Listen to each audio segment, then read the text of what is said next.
বিএনপির স্থায়ী কমিটির সদস্য সালাউদ্দিন আহমদকে নিয়ে অবমাননাকর বক্তব্যের প্রতিবাদে কক্সবাজার থেকে বান্দরবান যাওয়ার পথে চকরিয়ায় স্থানীয় বিএনপি নেতাদের বিক্ষোভের মুখে পড়ে এনসিপির পদযাত্রা।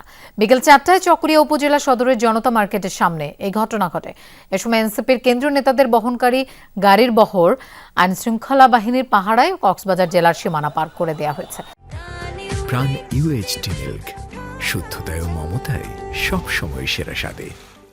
এর আগে কক্সবাজার জেলা শহরে আয়োজিত জনসভায় মুখ্য সমন্বয়ক নাসিরউদ্দিন পাটোয়ারি বলেন, আওয়ামী লীগের আমলে নারায়ণগঞ্জের বিখ্যাত গডফাদার ছিল শামীম ওসমান।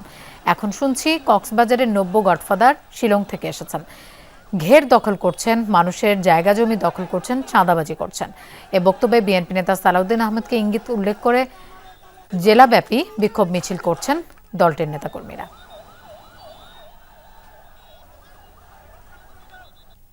আমরা যদি কিছু করতে চাই আমরা গণতান্ত্রিক উপায়ে করব। আমরা বাংলাদেশ জাতীয়তাবাদী দল গণতন্ত্রে বিশ্বাস করি। এনসিপি রাজনৈতিক দল হতে চাচ্ছে, এখনো নিবন্ধন পায়নি।